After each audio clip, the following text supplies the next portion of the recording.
자, 이제 그 경영비, 그러니까 실제 비용이 어느 정도 들고, 그리고 이제 수익이 어느 정도 나느냐, 벼농사가 돈이 되겠는가 한번 보겠습니다. 당연히 이렇게 농사지면 이건 뭐 더 얘기할 필요가 없습니다. 자, 전체적으로 이 정도로 어느 정도 되었다, 지었다고 가정하면, 자, 우리가 300평 기준으로 했을 때 모상자가, 육묘 상자가 보통 25개에서 30개 정도 들어가거든요. 그럼 내가 직접 이제 파종을 해서 모를 키우는 경우와, 그리고 이제 구입을 해서 농사를 짓는다, 아마 통상적으로 드는 비용이 3,000원입니다. 모판 하나에 하나 3,000원이면 이제 10개면은 3만원이죠 30개면은 9만원입니다. 그러니까 한 8만원 10만원 정도 잡겠습니다.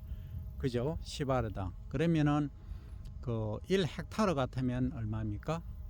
예, 100만원이죠. 100만원 든다는 얘기죠, 1차적으로.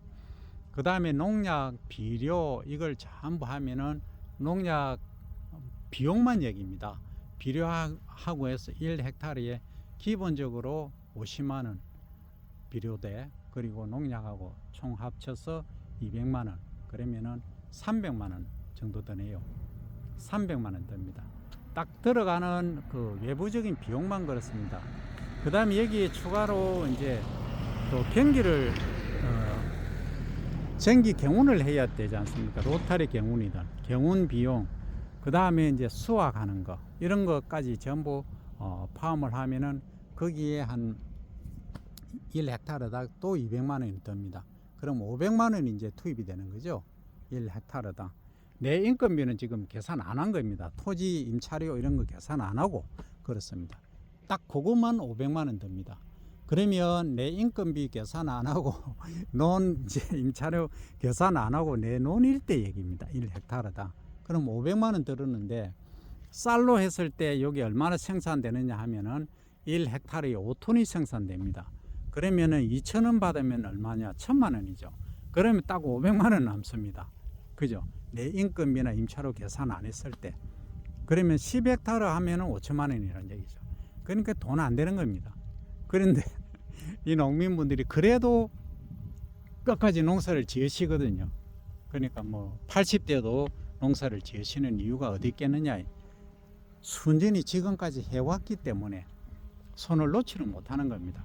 그래서 제 생각에는 젊은 분들에게, 기계 가진 분들에게 좀 그냥 물려주시고, 소위 수받는다 그죠? 임차료만 어느 정도 받으시고 그렇게 하시면 노후를 또 편하게 보내실 수가 있을 것 같은데, 참 그게 또 쉽지가 않습니다. 그래서 이런저런 점들을 감안하시면 이 정도 들판에 100.5헥타르 같으면 여러 명 하실 필요도 없어요. 여기에 제가 볼 때는 4명만 계시면 됩니다. 4명 농사 지으시는 분 4명만 계시고, 나머지 분들은 연세 80 넘으신 분들은 충분히 쉬실 자격이 있습니다. 지금까지 엄청 노력하셨지 않습니까? 그러시면 여기 이제 일반 여기 100.5헥타르니까 여기서 이제 아까 1헥타르에 500만원 이제 남는다고 가정하면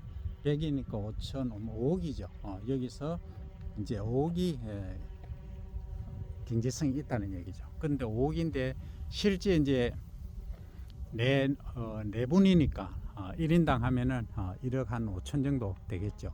그럼 내 인건비라든지 이런 걸 또 감안하면 얘기가 달라집니다. 그죠? 그래서 이런저런 것들을 감안을 했을 때 가공산업이 들어가지 않으면 이 농사는 돈이 절대 안 됩니다. 그리고 지금까지 계산한 거는 뭡니까? 물값이라든지 이런 것도 전혀 계산 안 했습니다.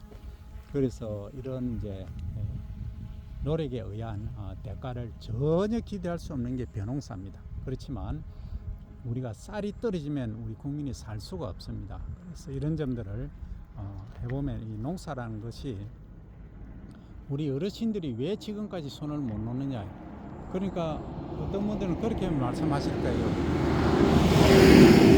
시골에 계시면 할 일이 없으시니까 뭐 논에라도 나가야지 이랬을 수도 있지만, 이게 하나의 자부심, 긍지이기도 합니다.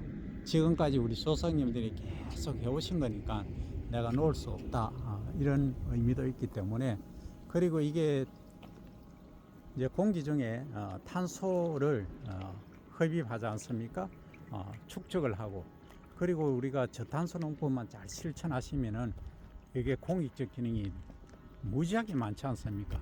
그런 점들을 다 감안을 해보면 앞으로는 이제 추가로 이게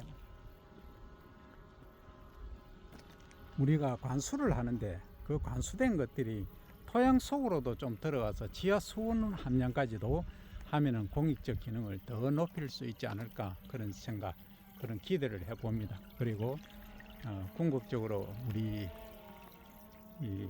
이제 쌀을 위한 쌀 농업이 가장 핵심의 주국이기 때문에 이것을 꼭 지켜야 될, 어떻게 보면 의무가 있다 하는 겁니다. 그래서 그 많은 분들이 이 쌀에 대한 그냥 쌀을 경제성만 가지고 말씀을 하시는데, 그렇게 생각하시면 상당히 곤란합니다. 그래서 경제성은 없더라도, 소위 돈은 안 되더라도 이렇게 쌀 산업은 꼭 유지를 해야 되겠다 하는 말씀을 드려봅니다. 그런데 아까 말씀드렸듯이 저렇게 도복이 되어버리면 이것은 완전히 이제 손해가 소위 막급합니다. 그래서 이런 점들을 전부 다 잘 극복하시기 바라면서, 이 구독자분들께서는 절대 이런 실농을 하시지 않게끔 하셔야 됩니다. 그래서 원래 이렇게 도복이 됐다, 이렇게 보시면 다 아시지 않습니까? 쓰러진 곳은 내년에는 비료를 주시면 안 됩니다. 주시지 말고, 기비는 절대 주시지 말고 어떻게 하시느냐, 추비 위주로 하시면 됩니다. 보시고 부족하다 싶으면 추비를 하셔야 됩니다. 그리고 이제 쓰러진 거는 어떻게 해야 되느냐, 지난번에 제가 말씀을 드렸는데 저렇게 세워 주셔야 됩니다. 세워 주셔야 되는데 너무 힘들죠. 저 들어가서 어떻게 세웁니까? 여기 좀 있어 보십시오. 지도 오고 뱀도 오고 뭐 난리를 칩니다. 그래서 이건 다 못합니다. 못하니까 사전 이제 예방이 무엇보다 중요하지만, 요걸 있지 않습니까? 갈고리를 갖고 그냥 한쪽으로 뒤집어 줍니다. 이 반대쪽으로 요렇게 넘긴다는 거죠. 요런 식으로. 그렇게만 해 놓으셔도 어느 정도 이제 뭐 완전 비율을 지금 이 정도면은 완전 비율 제가 볼 때는 30% 40%밖에 안 나옵니다. 그러면 그렇게라도 해주면 한 70%까지는 올리실 수가 있다는 거예요. 지금 이렇게 누워 있는 상태에서는 이 답이 없습니다. 뭐 아시겠지만.